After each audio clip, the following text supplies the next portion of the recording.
guys are inside of the airbox. The engine is idled up to about 2,000 RPMs, and I'm going to go ahead and open the valve, and we're going to watch that spray shoot out. Here we go. And there's our mist. Hi everybody. We got ourselves here a 2010 Chevrolet Tahoe LT trim. It has 182,366 miles on the clock, and they are complaining of a service traction control indicator. They state that it has a misfire sometimes. I'm assuming that the track system and ABS has an issue because there is a misfire. And I say that because if the engine is misfiring, then it does not perform traction control or ABS function. No, it'll do ABS, but it won't do track. Anyway, let's get into the guts of it here and see what the deal is, and we will form a path of repair. Holy smokes. P0138, O2 sensor, circuit high voltage bank 1, P0300, engine misfire detected, P0420, catalyst system low efficiency, P0700, TCM request the mill being illuminated. You gotta be kidding me. It's got like one thing wrong with everything. Let's look up misfire data. See which cylinder is our offender. All of them. Looks like number 1's the primary offender. It's not even doing anything. History counts shows 60,000 misfires in cylinder 1 and a couple random ones on the other cylinders. That's no big deal. Let's get into ABS real quick. They wanted to know what the track control message was about. And it is saying to me, yep, C0561, system disabled, information stored invalid, serial data received. Okay. So its track is shut down. It will not operate with a misfire. I wonder what the transmission trouble code says. Because that P700 is the transmission function is telling the ECM to please turn on the check engine light. It doesn't actually say please, it just commands it. No, not too far. Let's go back in real quick, pull up engine data. I want to see what the fuel trims are doing. Perhaps it's got some kind of a vacuum leak or something of that nature. What do we got? Fuel trims are chilling at 0. Okay, that is there is no fuel trim adjustment on this. That's kind of odd. All right, let us pop in the hood and see what's going on under the bonnet.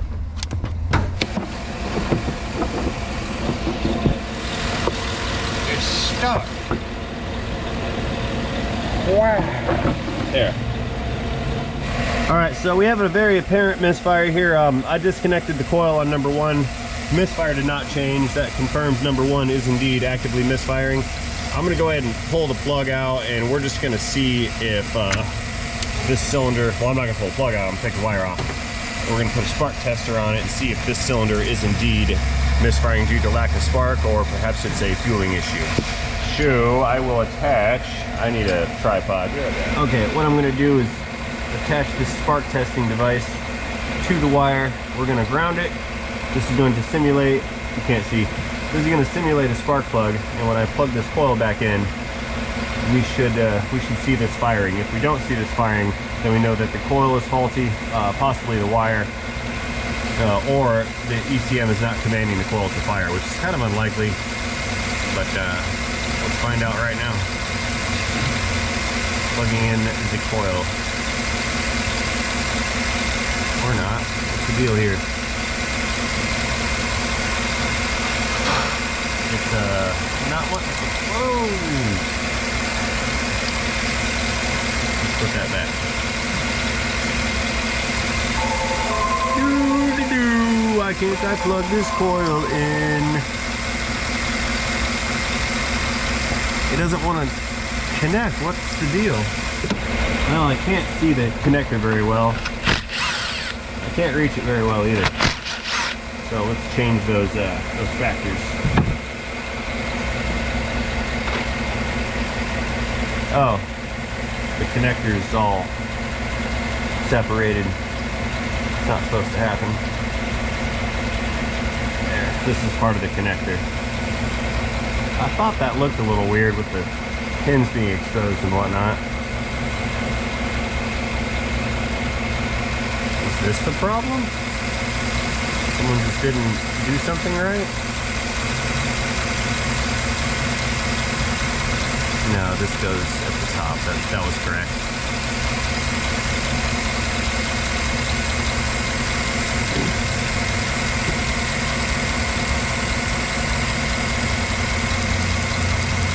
Okay, the coil's firing. Let me turn the light off so you can see.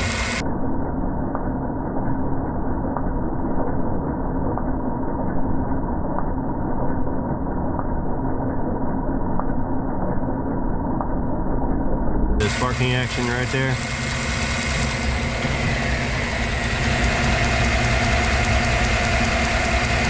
Alright, that is not the issue. Perhaps it is a fueling problem.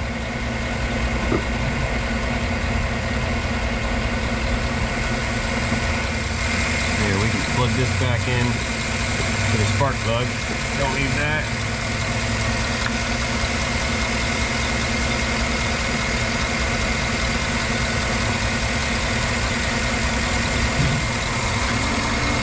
Oh, the fans came on. Hot. Hot, hot, hot, hot, hot.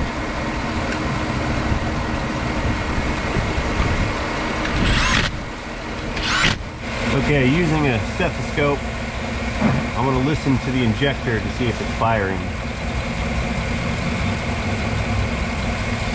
And I do hear the injector. Loud.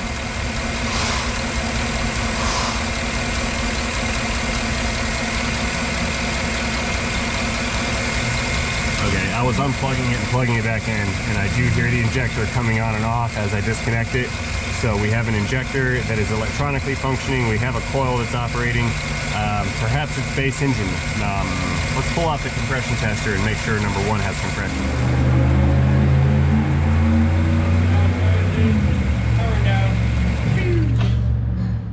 Okay, I'm gonna pull this plug out. We're gonna inspect that, and while the plug's out, I'll just do a quick compression check on cylinder one right here. Just to cover all of our bases, so to speak.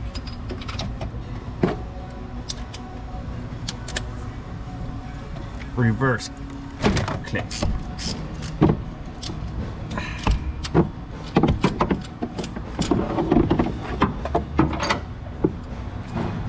Let's see what we got.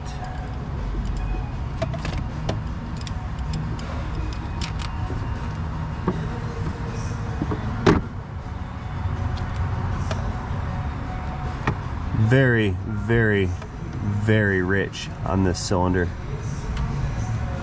Yeah, there's liquid gasoline on that plug. All right, let's throw the gauge on this and crank it a bit. See if we have compression here on number one. Here, I moved you guys down low for a little bit of a better view. Gotta change things up a bit. So we're just gonna screw this guy in. They don't need to go in super tight. They've got an O-ring that seals the threads. If I can get it to thread, what are we doing? There we go.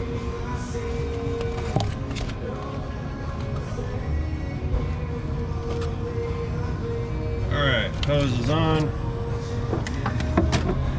Let's come back up here and get the gauge connected. Just plug that in right there. And I'm going to go ahead and unplug all of the ignition coils. That will disable the engine so it can't run. There's one plug on this side for this bank and another over on the other side. Okay, both banks are disconnected. Here, you guys watch the gauge for me. I'm gonna go crank the engine, about 3 seconds of cranking, and we should see a pressure reading coming out of cylinder one.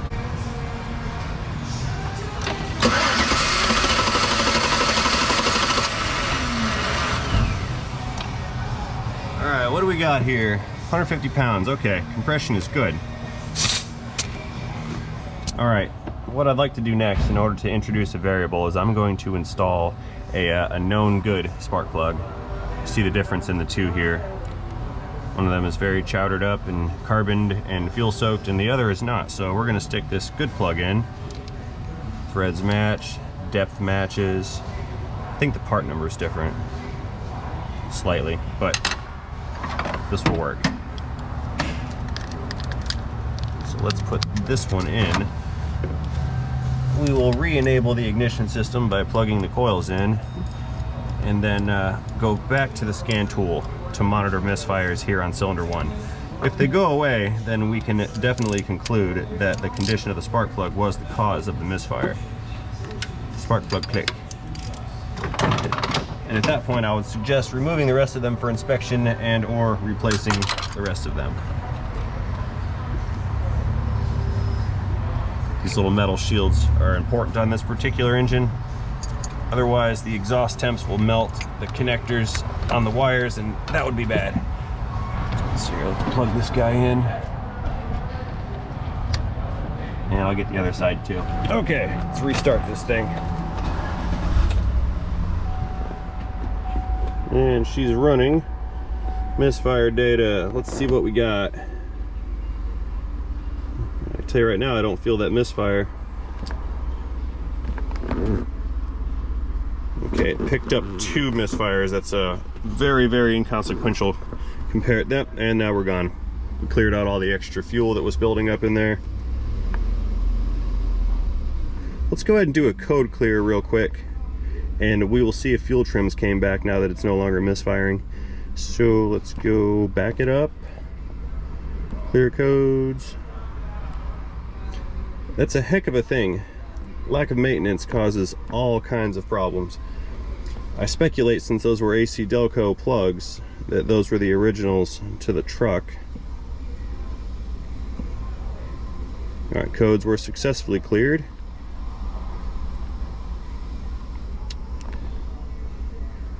And data, that's what we want. Misfire data. Let's just double check, make sure those misfires are gone. Indeed, cylinder 1 misfire is no longer present, and the code cleared out all of the history log. Let's go take a peek at fuel trims. Fuel trim data. Let's see if they came up. Look at that, they came back to life. Short term, a little bit negative, long term's moving around. This is what we want to see. And let's check those O2s. Look at here. Bank 1 sensor 102 that was stuck in the 800 range. We're now moving around. Everybody's coming back to life. Beautiful. Okay, let's go sell a set of spark plugs on this. Powering down again. All right, they have chosen wisely. We're going to remove and replace the spark plugs in this truck.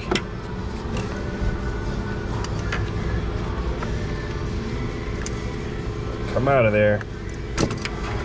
These things are super tough to get out sometimes without tearing the wires. That's why I'm pulling on the insulators with these pliers.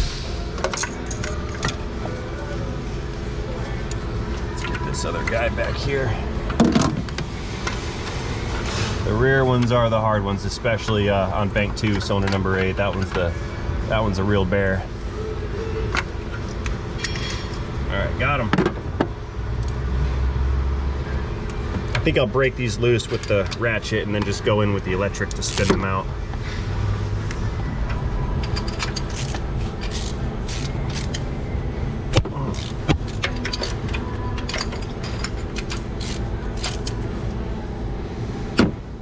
Come on. Ugh.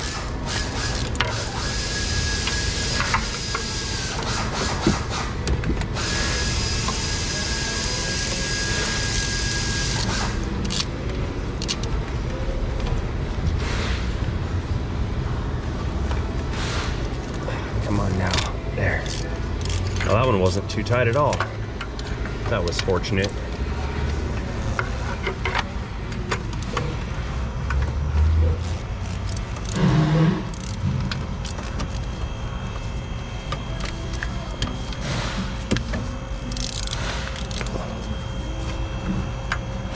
Reverse click action. Oh good, that one also is not tight.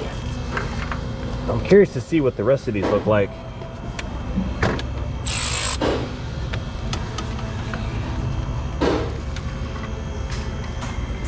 delicious. Long reach action. There, almost.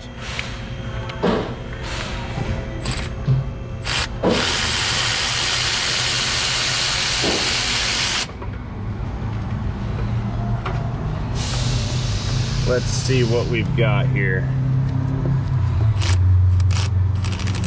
Not too bad. Interesting.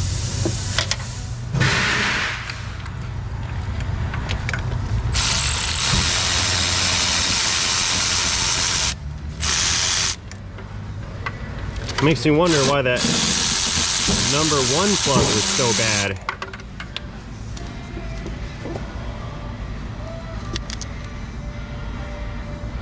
Okay.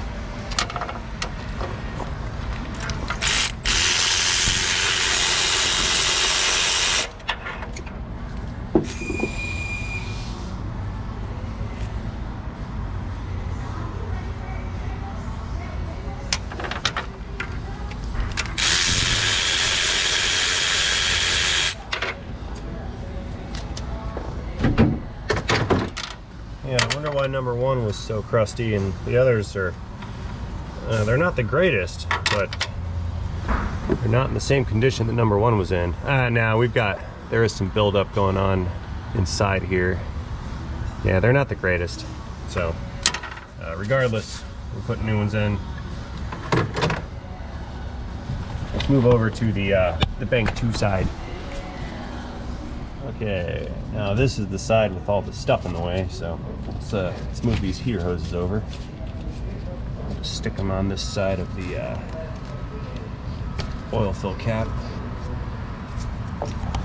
Gives you guys a better view and gives me a little bit more space.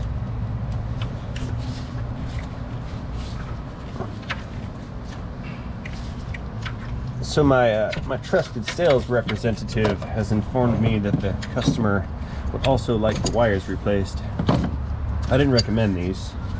If it's not broke, don't fix it. But I have no objection to such things, and I actually feel better now. I don't have to worry about breaking these wires to take them off.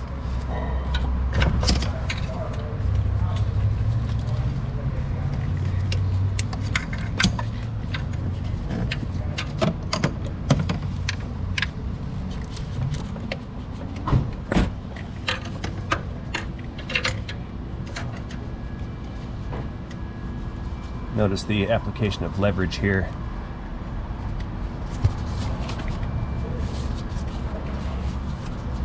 Watch this. Beautiful.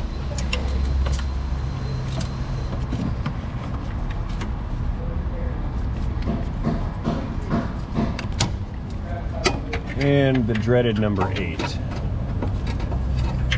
come on out.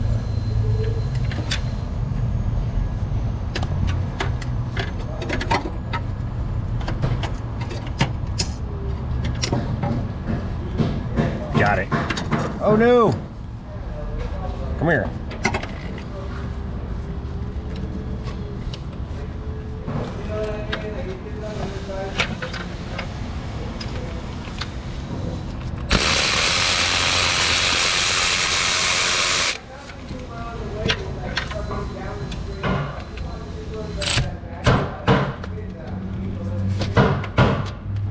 Get on there.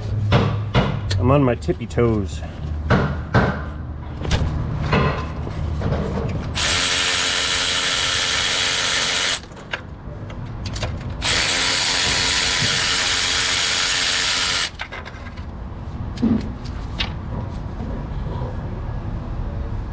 Yeah, that's similar to the others.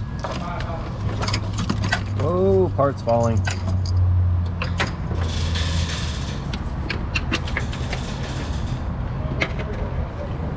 Now there was a caveat in place when it came to replacing these spark plugs,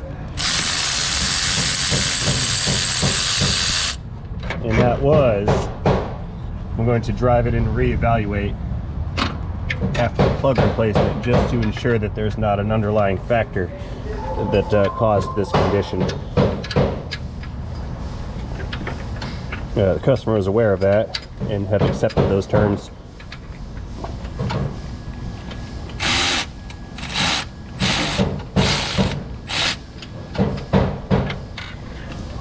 because you can't guarantee if there are factors that are unknown.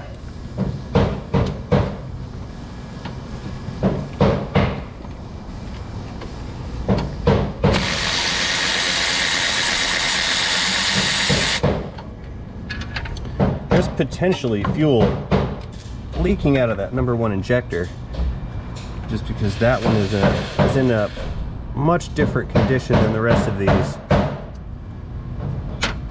But the fuel trims will tell me that.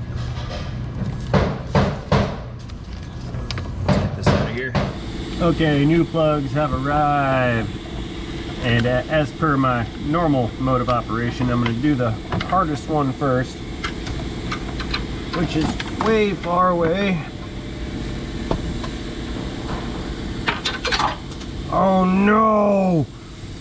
Uh-oh, look at that. It landed just like it shouldn't be landing. And I bent it. I'm gonna order another one. This one's not going in. Like, that thing must have landed straight down on the electrode. Let's try this again without dropping it. What do you say? Can I pull it off?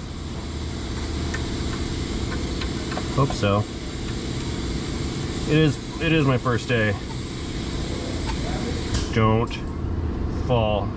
Thank you for making the air stop. That was annoying. Hey, it's threaded, guys. I got it. Or threaded. That's fantastic. Hooray! It's not tight yet, but it's in. Okay, so I've got a method for this. You see how there's a hex on the spark plug socket right here? What I'm going to do is put this over the plug and then put another socket over it and then go in there with my tool to help run it down. So let's put this guy back. I don't know if you can see it, but it's barely protruding right here. So what I'm going to do is sneak in there all gracefully like. Now we're not torquing it with this, just running the threads down.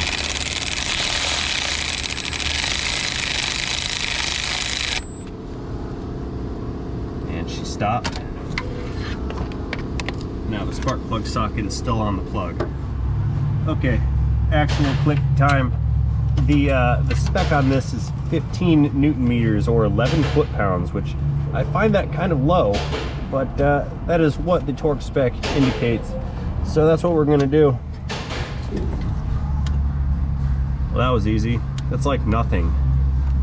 I don't know how I feel about that. Well, it is what it is. That's what the book said. That's what I'm gonna do.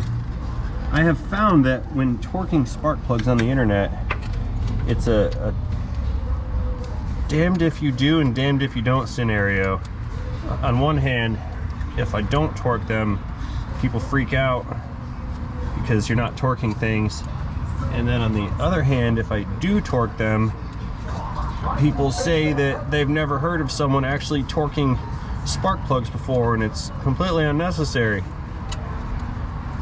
So I think I'll just choose to torque them from now on. That way I can maintain moral high ground no matter what happens. Here, let's just run this down some with my electronicals. 11 foot-pounds, that was it. Right, next 11 foot-pound click. I got it in time. I got to spend the next 5 hours putting the lifters in this thing. Well, you have to stare at it for at least a whole day. Well, the good news is when you do yours, you'll have the motor out. So maybe I'm gonna pull the starter out first to make sure that that flex plate's actually broken. That could have just been backlash in the chains hitting the cover or something. It just seems kind of odd how it would have a broken flex plate and blown up tie-in guide. So yeah, I'm gonna pull the starter first just to make sure. Unrelated car. Working on that later. It's another 5.4 3-valve. It's got blown up timing chain guide.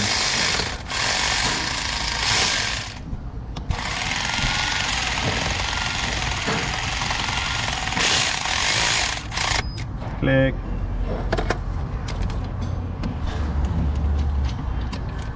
And another actual click.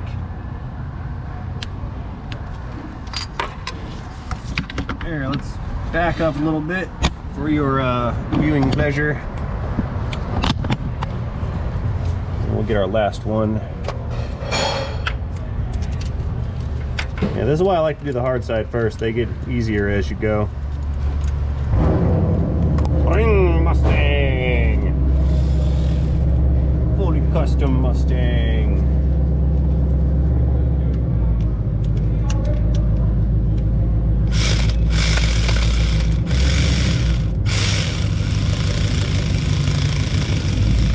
I shouldn't make fun of Mustangs. Some of those things are no joke. Some of them. If I ever owned a Mustang, I would call it the crowd hunter. Because if you've ever seen videos of Mustangs at car shows, as soon as they leave the car show, they immediately attack the onlookers. Spark plug click. Okie dokes, I got a new set of wires here, like I mentioned earlier. They do not come with these metal insulators, so I will install the old ones on the new wires. You can see down in the hole, they've all been dielectrically lubricated. And so, oh, insulator gravity. That one didn't hit the ground. Why am I dropping everything on this truck? This is, this displeases me. Oh, I don't have that many joints. Ruh-roh. Tippy toe action. Oh, it's not clicking. Begin clicking now. Come on, you're holding up the show, spark plug wire. Everyone is waiting. Why?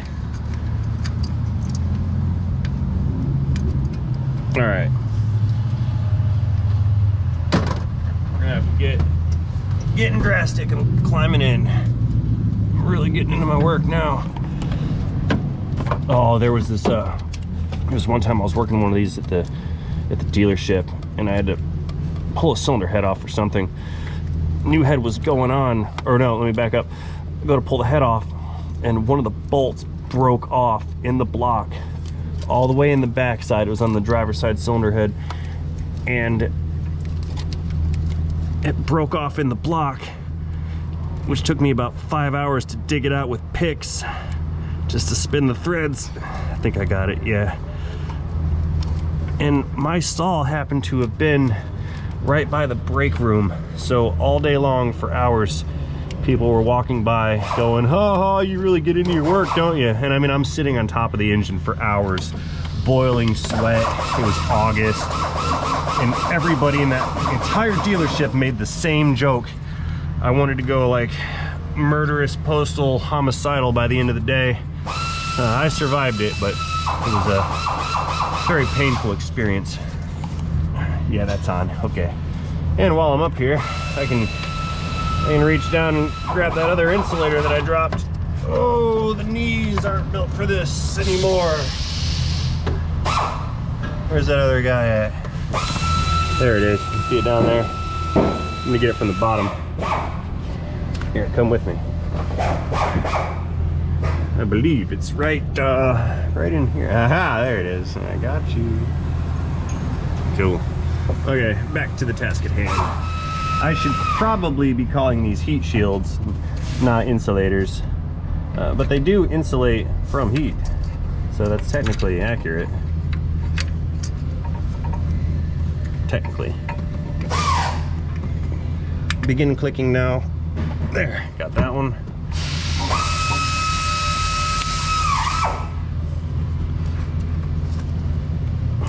Coil click.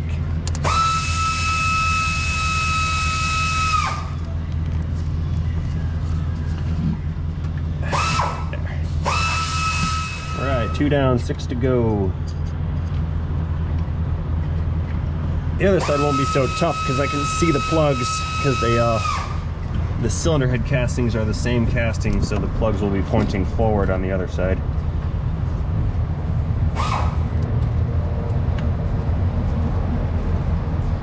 Let's turn turn this so it's oriented properly. Same thing with these two. Actually, I'm going to turn this one up and away so the wire doesn't touch the firewall. There. That's better. I don't know if I was talking to myself or talking to you guys. Maybe both. And wire click. That one's in.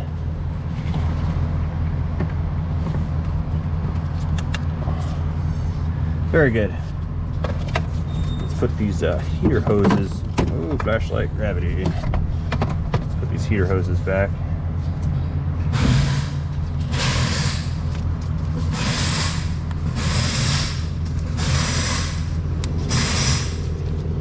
All right, on to the driver's side. All right, let's see what are we at? 4 down, 3 to go, I think. I don't have that 4th spark plug yet, the one that I dropped. The new one has not arrived. So yeah, 4 down, 3 to go. For now. Let's see.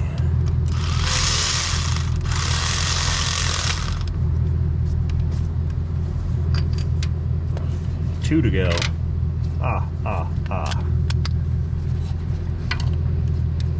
Let's get this one in. Cylinder number 5.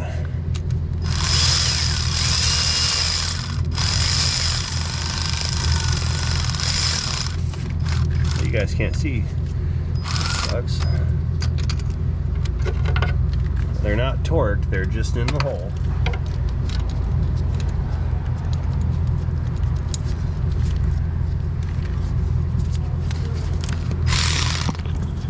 I think I'm gonna block you guys on this one, but that's how it's gonna be.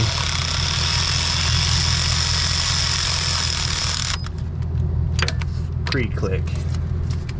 Okay, let us proceed with the actual clicks. Whoa, impact driver gravity. That was a nasty fall. Good thing it's got lifetime warranty for any abuse that I decide to dish out.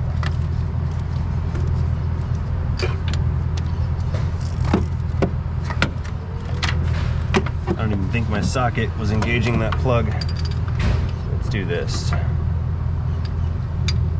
Yeah, it wasn't. Get on there. I'm just a klutz today. Butterfingers. I'm dropping flashlights and tools and parts and spark plugs and everything else.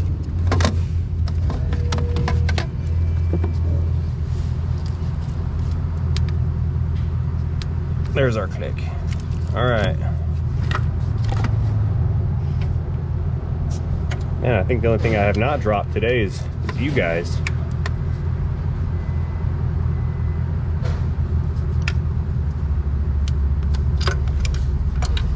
One more for now. There it is. Okay. I guess I can throw those wires on, and then we will go into limbo until that last plug arrives. Is my truck parked in the back? I hope so. We gotta move it. Why? Cause I got 6 ties I gotta do on a box truck. That does not sound like a good time. Yeah, stand by. Right. I will come and move it. It's time for me to take a break anyway. Right. Because that was too much information for the internet to hear. Look what you've done. Petey, I think that's why they like you. You seem to have no filter.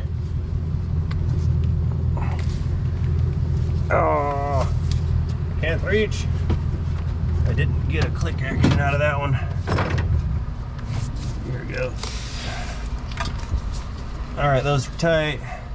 That one's clicked, that one's clicked, and that one's clicked. All right, intermission. We'll be right back, guys. Alrighty, we're back on track. The new plug unit has arrived. You can see there's no scratches on it, so this is in fact a new one, not the one that I dropped. And this one's going in. Where's my ratchet? There it is.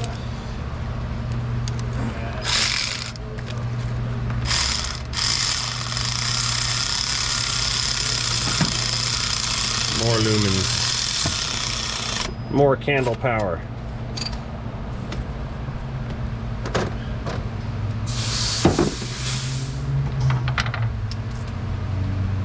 And again with our anemic 11 foot-pounds, but hey, that's the spec.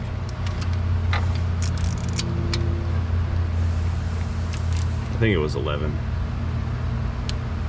15 Newton meters, I remember that. There.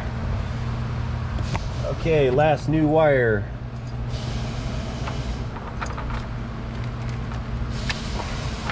There's our wire click.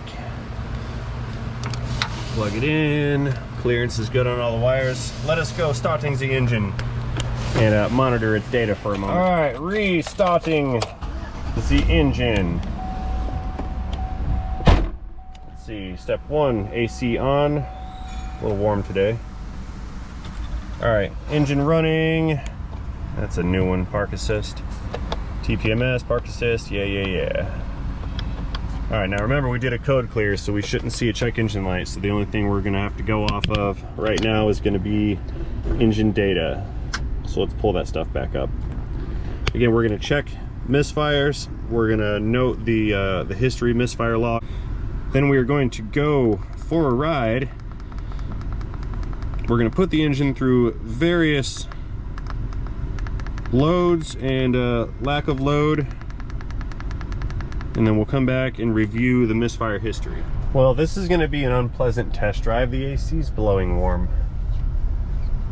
This displeases me. I'm still wrapping my head around why that one coil, or I'm sorry, that one spark plug was all fuel fouled and the others were not. Perhaps the spark plug had failed somehow, or maybe even the wire was arcing internally, and the misfire went on for a long period of time until that plug just loaded up full of fuel. That's a possibility, but I'm speculating at this point, so I really don't know. Either way, we're just going to go with the facts, and the data and the scan tool will tell us everything we need to know from this point forward. So let's get it into a load situation. Feels good. We're 3/4 throttle, wide open throttle. Very good. All right.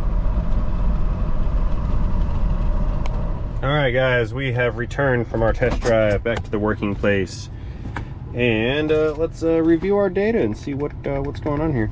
Well, first things first, winders down. It's getting a little warm in here. Okay, so we're looking at current misfires on 1 through 8, and we have 0. A little something on 6. I better check that wire. Let's do that real quick, like just to make sure. Yeah, it's 0 again. I didn't even feel that. Nothing's logging in history.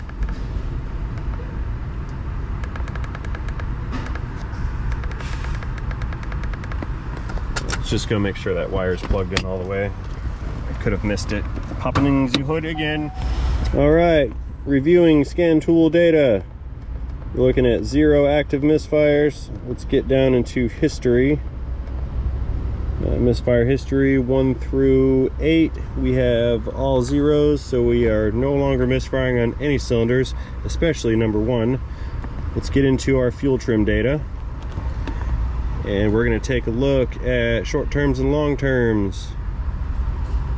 Looky here, our long terms are favoring the negative. That's a little high, 14 and 13.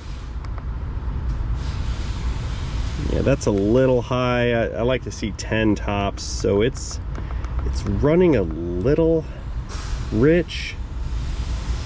This thing may have some injectors leaking. Let's see. If we review our O2s, bank 1s, there's 2 banks, left bank and right bank. Left bank is bank 1, that's cylinders 1 through 7. Or 1, 3, 5, and 7, and bank 2 is cylinder 2, 4, 6, and 8. And we're looking at bank 1, sensor 1. We are switching between highs and lows. Bank 2, sensor 1, also switching between highs and lows. I tell you what we're gonna do.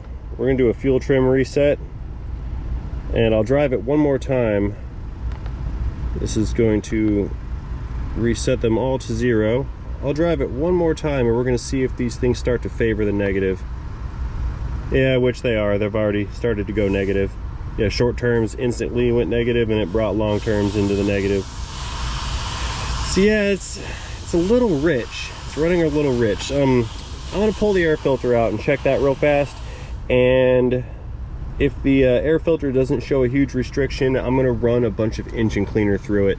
The reason I'd like to do that is these things tend to get a lot of carbon and things built up on the valves, which actually turns into restricted airflow, and that will cause a potentially rich condition. So let's go that route real quick, and if we don't get a change out of it, then I'll have another chat with the customer and see if they want me to go any deeper. Re-poppinings, you want. So here, let's pop at this top one more time.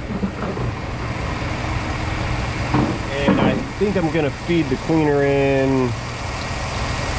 I wanted to do it through the evap, but that might favor tank 2. You know, I think I'll just pull the intake tube off right here and feed it in through there. Actually, you know what? I'll pull the whole air box open and feed the tube in through there. That'll work. That's what I'm gonna do. Wrong tool. And I grabbed the wrong tool because I put it back in the wrong spot.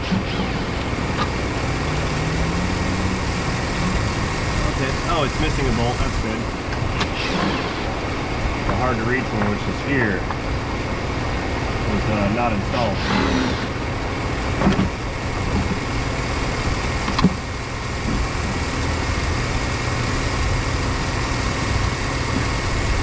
Okay, yep, that's got a new air filter. Take a look at it real quick. It's actually looking like a brand new filter. Yep. That mass airflow looks a little dirty. Not terrible, but I'll spray that with some cleaner as well. Let's go power this thing down, spray this mass airflow out, and then we'll go ahead and set up the cleaner injection, and we'll run some intake cleaner through this system here. Powering down. Okay, many of you have seen this device before. Those of you that have not, I will tell you about it right now. It's basically a fluid injection system, runs under high pressure, connected to shop air, which is regulated down to 70 pounds. When you open up the valves, it fills the line, and it sprays out of this little nozzle right here at a very fine mist. This nozzle will be inserted into the intake tube, and that mist will be ingested by the engine. It will come into contact with and pass over any dirty or carbon contaminated surface, break up that carbon, and it will then burn it through the combustion process and send that all out of the tailpipe. So that is what I am preparing to do right now. Begin pouring second bottle now.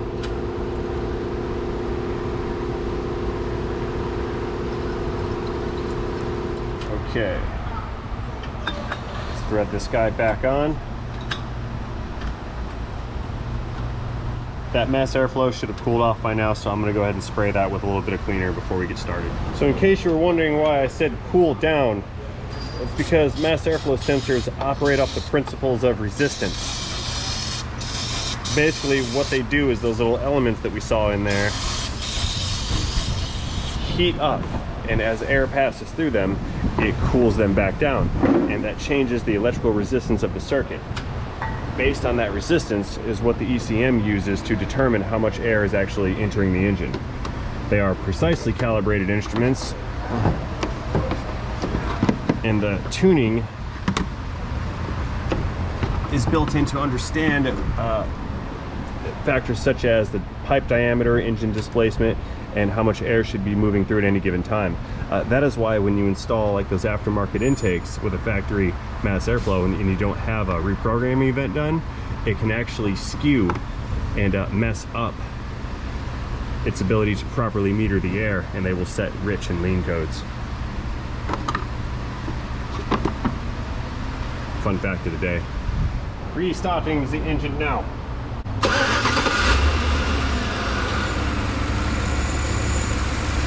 Spray is not spraying yet. Valves closed, good. Okay, we're pressurized. You know, I'd actually like to show you guys the stream since this one has some easy access. Let's see if we can't do that from here. Alright, you guys are inside of the airbox. The engine is idled up to about 2,000 RPMs. And I'm going to go ahead and open the valve and we're going to watch that spray shoot out. Here we go. And there's our mist. Hope you guys can see that. We don't want to spray this mass air. Now, we do not want to spray this mass airflow sensor. Chemicals other than mass airflow cleaner can potentially coat and damage the sensors. Okay, it's taking it. Good, good, good. All right, now we just hang back for a minute. It's gonna take about 10 minutes for this bottle to spray out, and once that's complete, we go out for another test drive and see what our fuel trim data is looking like. Stand by. All right, we're about done here. The sight glass tells me that we're empty. Procedure complete. Let's go ahead and idle this thing down. We'll shut it down, let it cool off. We want to put it through a couple heating and cooling cycles before we go drive it again. All right, let's get all my goodies out of here. Alrighty. Let us restart the engine again and revisit fuel trim data. Let's see here. Let's go ahead and give it a couple revs to clean out any of that cleaner that may be hanging out, residual like.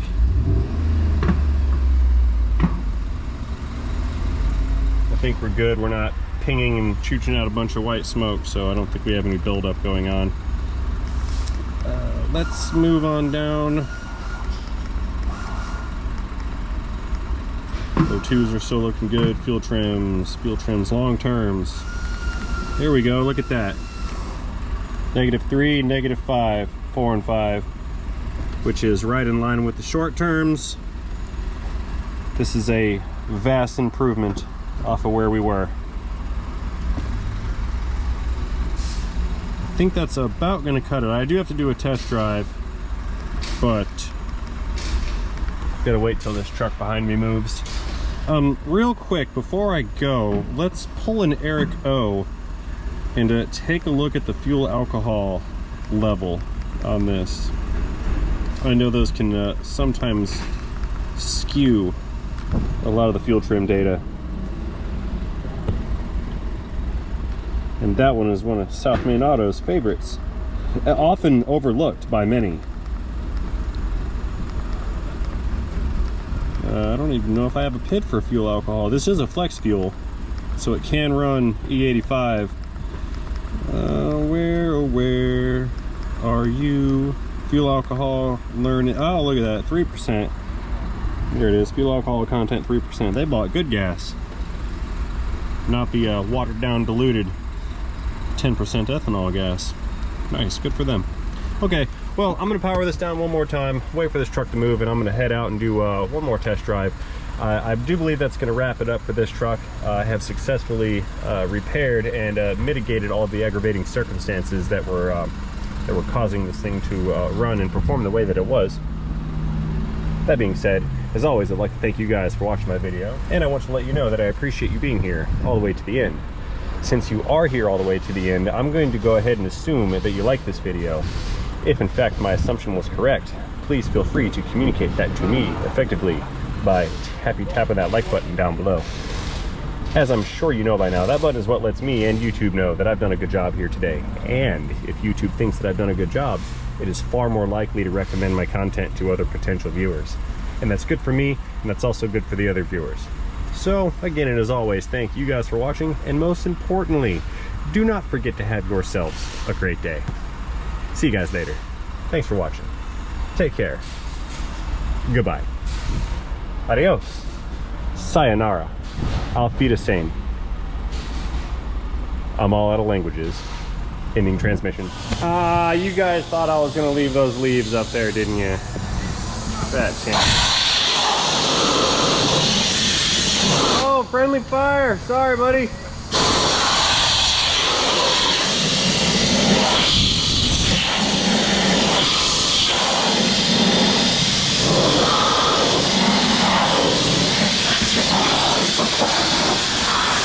clean.